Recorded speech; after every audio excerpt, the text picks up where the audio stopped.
Hey all, it's Eugene Tries, and today we're going to go through my ultimate 2021 setup.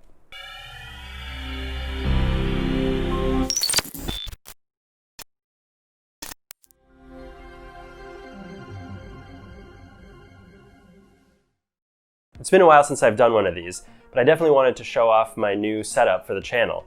I've moved to a new city, which is in a new country, a new continent, and certainly I have a new gaming room. So that's what this video will be about. Now, if you want the details on how these systems are put together, those are all in very detailed build logs that we have here on this channel, on various forums, and much more pictures on Imager. So you can find those in the links in the blah blah below the video. But for now, let's just go through a very high-level overview. First computer we'll talk about is Nostromo.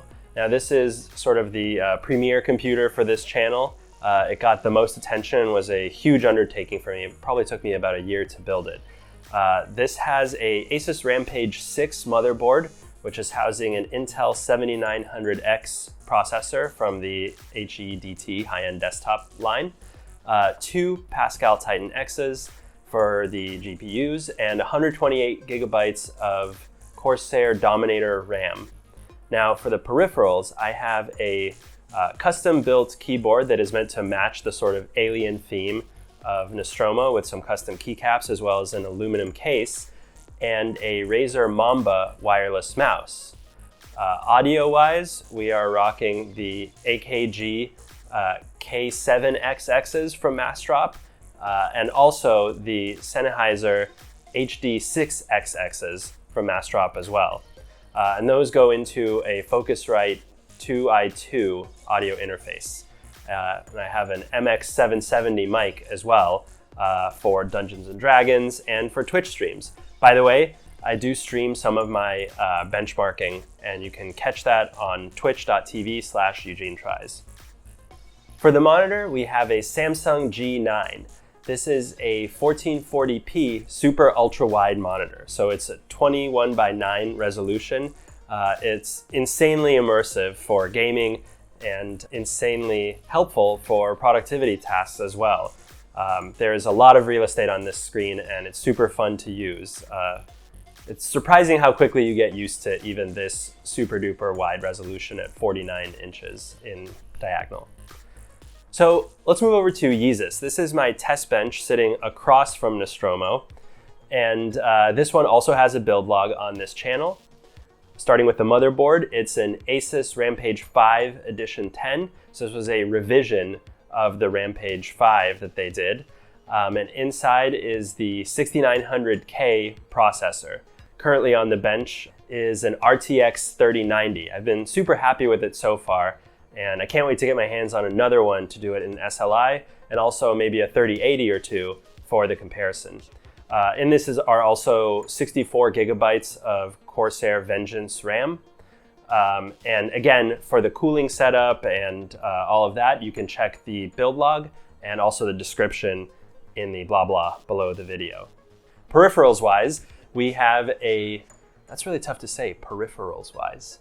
Peripherals-wise, we have a Razer Blackwidow X as well as a Razer Death Adder. These are both wired. And we also have my audio setup for this one. There's a SteelSeries X800 for wireless audio, as well as a Audio-Technica A50X in white, which have served me for a long time and are getting quite worn out. I'll have to replace those pretty soon. I forgot to mention on both Nostromo and this one for controller-based games, we have the Xbox Elite. On Nostromo, it's an Elite Series 2 controller, and on this guy, on Yeezus, it's an Elite Series 1. So while you're sitting there and gaming, you of course have to be comfortable, so I shouldn't neglect to mention the chairs. One is a DX Racer from way back in the day, when gaming chairs were first starting to be a thing. And the one that I'm in right now, I'm really excited about. It's from a local Singapore-based, that's where I am, Singapore-based manufacturer called Secret Lab, and they are getting super popular throughout the world, and I'm really happy to support a local company that's making such a great product, so couldn't recommend it more highly.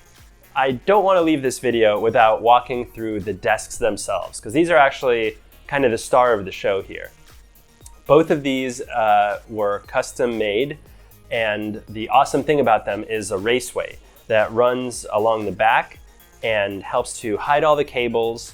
You only really see one wire leaving each of these things, and that's just the one that plugs it right in. So there's probably, I don't know, 30 USB devices plugged into Nostromo, but you'd never be able to tell, I hope, because of those raceways that help conceal everything and keep it tidy.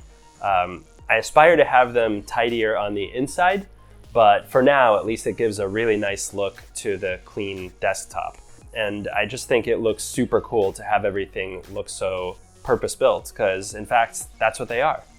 So I hope you guys enjoyed taking a tour of my setup for 2021, although that's a little bit of a misnomer, I think, because in the first few months of this year, I will be building in the case of my dreams, the X-Forma MBX case. There's only a few of these in the world, and I managed to get one of them because it's like the case that I've been waiting for my whole life. It's on its way to me. I cannot wait to put a 3090 based build in there and give it a go. Unfortunately, that means Nostromo is going to have to find a comfortable resting place until it's put back into the rotation, but all good things must come to an end. In addition to that build log, I'll be doing a series on my server, which involves not just the hardware part of it, but also some of the back-end programming to help you organize all your media and serve it throughout your home and beyond. So look out for those videos, and I will catch you next time.